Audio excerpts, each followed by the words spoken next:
नमस्कार प्यारे बच्चों, उम्मीद करता हूं बहुत अच्छे होंगे। कल कमेंट में मुझसे एक सवाल पूछा गया था, एसएससी सीजीएल लेवल का है और मेंस में आ सकता है। काफी बढ़िया सवाल है, इंपॉर्टेंट क्वेश्चन है। क्या दिया हुआ है, सबसे पहले सवाल को पढ़ो आप और एक बार ट्राई करने की कोशिश करना। अगर नहीं होता तो मैं बताऊंगा। इसमें एक ही कॉन्सेप्ट का इस्तेमाल 2 बार किया गया है और उसकी वजह से यह सवाल आपको करना है। ठीक है। 3 circles having centres A, B and C and radius 3 centimeter, 6 centimeter and 9 centimeter respectively touches each other as shown in the figure। ये तीनों सर्किल जो है वो आपस में एक दूसरे को टच करते हैं।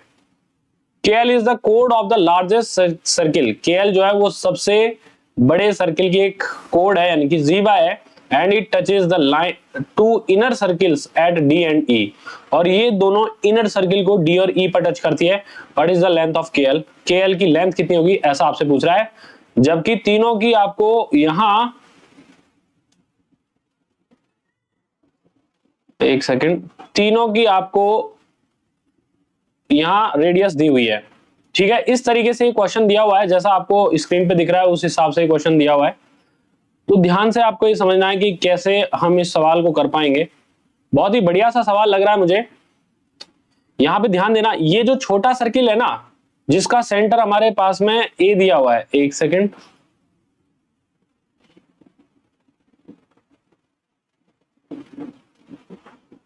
ये सवाल है अपना।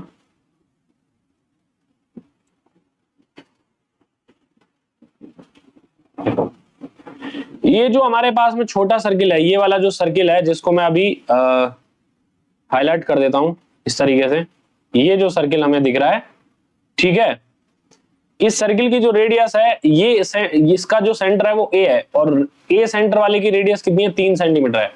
तो आप कहोगे कि ये जो वैल्यू हमारे पास में वो 3 सेंटीमीटर है। भाई ये 3 सेंटीमीटर हमें मिल रही है, ये भी 3 सेंटीमीटर होगी यहां से, और अगर हम देखें यहां से तो ये भी हमारे पास में 3 सेंटीमीटर होगी, क्योंकि ये सारी की सारी रेडियस हैं। यहां से यहां तक वाली ये रेडियस है और यहां से यहां तक वाली ये भी रेडियस है और यहां से यहां तक ये भी हमारे पास में रेडियस है। और ध्यान देना, क्योंकि ये टेंजेंट का काम कर रही है ये वाली वैल्यू, तो यहाँ 90 डिग्री का एंगल हमारे पास में बनने वाला है। ठीक है, ये बात हमें ध्यान रखनी है यहाँ से। और क्या बात हम यहाँ से कह सकते हैं, समझना एक बार। और मैं अब दूसरे सर्किल की बात कर रहा हूं। ये जो दूसरा सर्किल हमें दिख रहा है येलो कलर में, ये वाला, ठीक है, इस वाले सर्किल की अगर हम बात करें तो इसकी सेंटर जो है वो बी है। इस दूसरे वाले सर्किल का सेंटर क्या है, बी है, ये बी है। तो इसकी रेडियस जो 6 सेंटीमीटर है, तो 6 सेंटीमीटर ये वाली भी और 6 सेंटीमीटर ये भी है। तो ये हमारे पास में लेंथ 6 सेंटीमीटर है और ये हमारे पास में लेंथ ये भी हमारे पास में 6 सेंटीमीटर है, ऐसा हमें पता चल रहा है। अब देखो 6 ये और 6 ये, तो कंप्लीट जो बड़ा वाला है, बड़ा वाला जो सर्किल है, जिसको हम कह देते हैं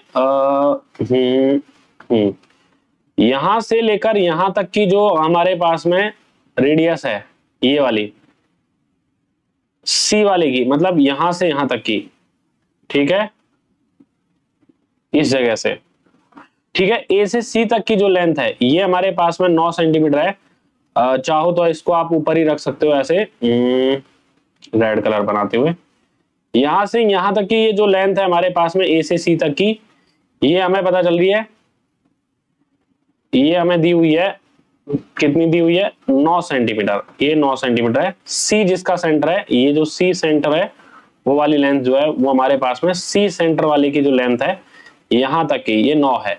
ठीक है, 9 है, क्योंकि ये 3 3 6 ऐसे दिख भी रहा है। अच्छा एक चीज समझना, यहां से और यहां तक की लेंथ हमारे पास में 9 है, तो ये तो 3 हो गई, ये 3 हो गई, तो इधर ये भी 3 है, और क्योंकि ये यहां से यहां तक की कंप्लीट 6 है, तो ये भी हमारे पास में 3 हो गई है। तो ध्यान देना कि इस सेंटर से यहां तक 3, ये 3, फिर आगे 3, फिर 3, इस तरीके से ये वहां हमारे पास में वैल्यू आ रही है, जो कि मैंने आगे ऐसे थोड़ा सा बड़ा करके दिखाया हुआ है।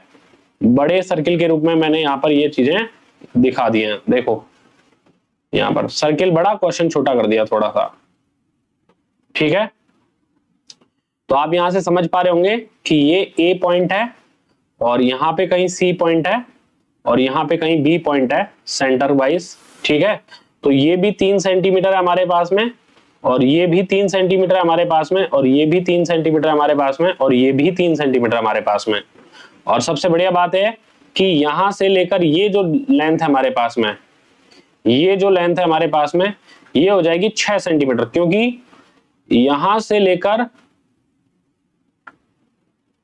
यहां तक ये भी हमारे पास में 6 ही सेंटीमीटर है। ठीक है, तो 6 सेंटीमीटर ये है और 6 सेंटीमीटर ये होगी, ये बात हमें पता चली यहां से। और ये जो लेंथ होगी हमारे पास में, ये हमें मिल रही है यहां से 3 सेंटीमीटर। ठीक है, हमें पूछी गई है इस पॉइंट से और इस पॉइंट की लेंथ की डिस्टेंस पूछी गई है KL। ये KL हमसे पूछी गई है। यहाँ पे K पॉइंट है और यहाँ पे L पॉइंट है, यहाँ मैं X पॉइंट मान रहा हूं। ठीक है, क्वेश्चन के हिसाब से हमें ये D पॉइंट दिया हुआ है और ये E पॉइंट दिया गया है। क्योंकि देखो ये एक स्पर्श रेखा है, तो ध्यान देना यहाँ जो बनने वाला कोण है वो 90 डिग्री होगा और यहाँ जो बनने वाला कोण है ये भी 90 डिग्री होगा। तो आपने ना एक थ्योरम पढ़ी होगी बचपन में या अभी भी पढ़ी होगी, यहाँ पे ये थ्योरम हमसे कहती है कि भाई अगर कोई सर्किल है, कोई सर्किल इस तरीके से दिया हुआ है और इस पर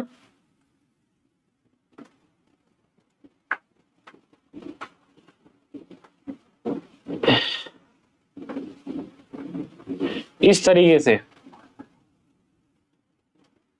एक और सर्किल ले लेते हैं हम। दो सर्किल अगर एक दूसरे को टच कर रहे हैं, ठीक है, दो सर्किल अगर एक दूसरे को टच कर रहे हैं, ठीक है,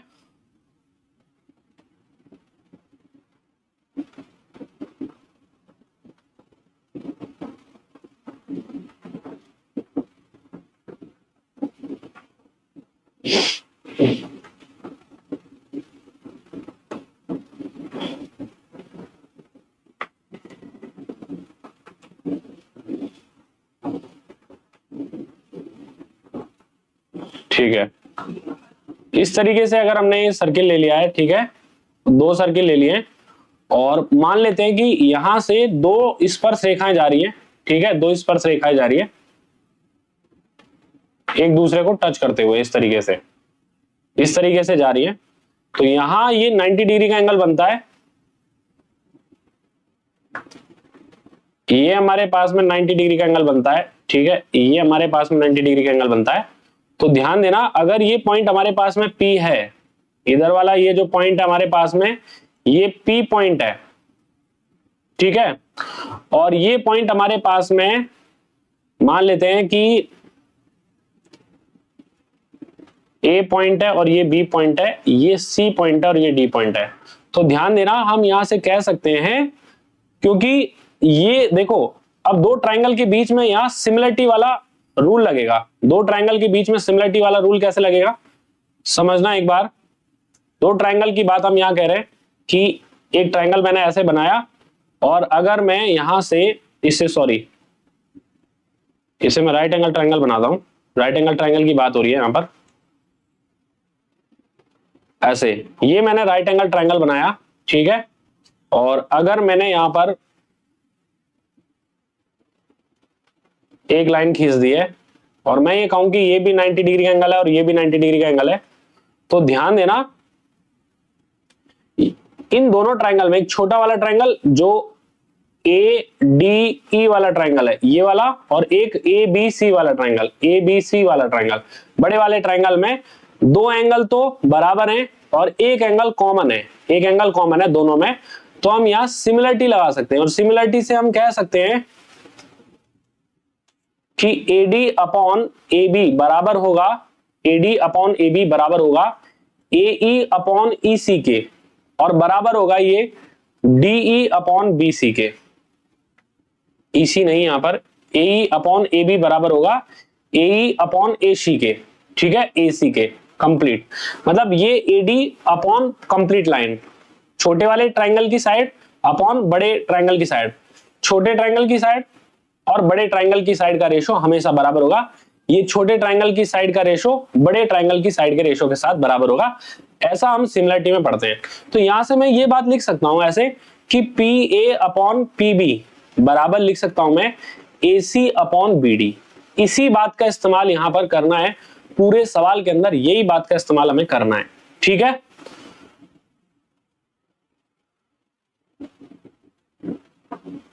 देखो यहां पे हम इस सवाल का इस्तेमाल करेंगे।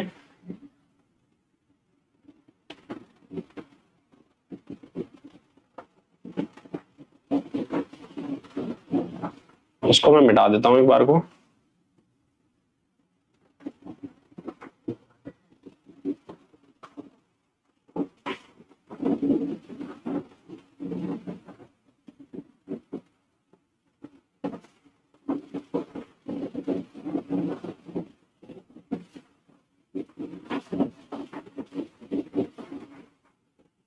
ठीक है, मैं यहां पे लिख देता हूं, मेरे पास में जगह हो गई है थोड़ी।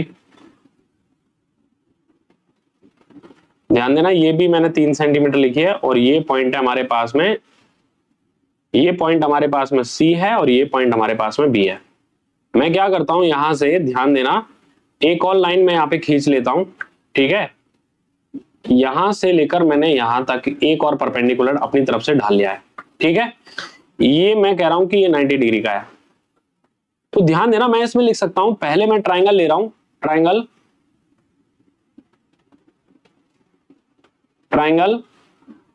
एक्स, और ये पॉइंट है हमारे पास में ई पॉइंट। ठीक है, ई पॉइंट एक्स, ई और बी में,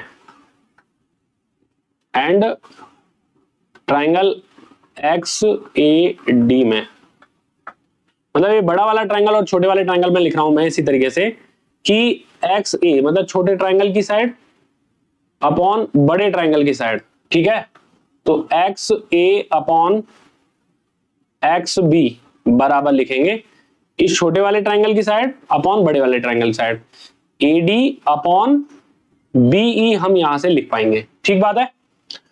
अब X A upon X B, X A upon X B बराबर हम लिख पाएंगे, अब देखो ए डी हमारे पास में 3 है और बी ई कितना हमारे पास में 6 है, तो 3/6 यानी कि ये वैल्यू आएगी 1/2 के इक्वल।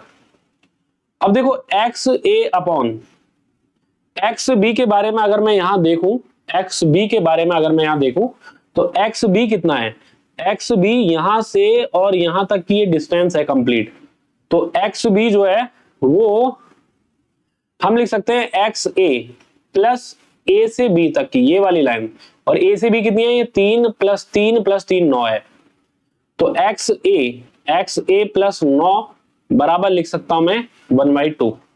ठीक है, तो यहां से हमें पता चल रहा है कि भाई 2x से बराबर एक्स ए प्लस 9 आएगा, तो एक्स ए की वैल्यू यहां से 9 के बराबर निकल के आ जाएगी। यानी कि ये जो लेंथ है एक्स से ए तक की जो लेंथ आई है वो हमारे पास में 9 सेंटीमीटर निकल के आ चुकी है। तो अभी तक हमें ये बात पता करनी है। ठीक है, ठीक बात है। यहां तक जब हमने पता कर लिया है तो हम क्या करेंगे, अब एक और बात हम इसी तरीके से दूसरे ट्रायंगल में लगा देंगे। देखो दूसरे ट्रायंगल में यहां पे मतलब इस O और इस D और इस पॉइंट का नाम दे देता हूं मैं OD, और इस पॉइंट का मान ले लेते हैं F। ठीक है, तो हम लिखेंगे यहां OD मतलब ट्रायंगल एक्स ए पॉइंट है, एक्स पॉइंट है ये, और एक पॉइंट है XD A triangle, and triangle में ले रहा हूं XFC में। ठीक है, इन दोनों ट्रायंगल में, तो इन दोनों ट्रायंगल में लिखूंगा मैं फिर से वही बात कि XA upon XC equal to लिखूंगा मैं AD अपॉन CF। ठीक है, ये मैं लिखूंगा यहां से, तो CF की वैल्यू यहां पर निकाल पाएंगे क्योंकि AD की वैल्यू हमें पता है 3 सेंटीमीटर है। तो सॉल्व करें अगर हम, तो XA की वैल्यू 9 है, 9 अपॉन X से C तक की वैल्यू, तो ये 9 प्लस AC, XC मतलब क्या है, XA प्लस AC, ये वाली कितनी है 6, 9/15, 9 प्लस 6 15 हो गई ना, 9 तो ये होगी, 6 ये होगी, XC की वैल्यू 15 हो गई बराबर AD की वैल्यू कितनी है 3/CF, तो 3 से इसको 3 बार काटेंगे, 3 से इसको 5 बार काटेंगे, तो CF की जो वैल्यू आ गई है, CF की वैल्यू आ गई है वो 5 सेंटीमीटर हमें मिल गई है। तो CF यानी कि ये वाली जो वैल्यू है हमारे पास में वो 5 सेंटीमीटर हमें मिल चुकी है, ये वाली वैल्यू। ठीक है, अगर अब मुझे यहां ये वाली वैल्यू हमें 5 सेंटीमीटर मिल चुकी है, अब देखो मैं एक और बार इसको यहां पर लिया था, अब मुझे देखो यहां से और यहां पे परपेंडिकुलर की जो डिस्टेंस है ना ये मिल गई है 5 सेंटीमीटर। और अगर मैं देखो यहां से यहां तक बात मिला दूं, इसको मैं मिला दूं, ठीक है, इसको मैं मिला देता हूं। ये मैंने परपेंडिकुलर खींचा था, ये 5 सेंटीमीटर है। और देखो ये सी वाले वृत्त की रेडियस होगी, तो सी वाले वृत्त की रेडियस कितनी है, 9 सेंटीमीटर। तो मैं इसको पाइथागोरस थ्योरम से यहां तक की वैल्यू निकालूं, तो ये 9 के स्क्वायर में से 5 का स्क्वायर घटाने पर मिलेगी। तो 81 में से अगर हम 25 माइनस करेंगे तो ये वैल्यू मिलेगी हमें 56 का रूट। 56 का रूट का मतलब है 4 गुणा 14 लिख सकते हो आप, तो 4 भाग लेंगे तो 2, तो 2 रूट 14 हमारे पास वैल्यू निकलेगी। हमसे पूछा क्या गया था, हमसे पूछा गया था के एल की लंबाई बताओ क्या है, हमसे पूछा क्या गया है, के एल की लंबाई पूछी गई है। तो ध्यान देना, एक बात समझना, आपको ये बात भी पता होगी,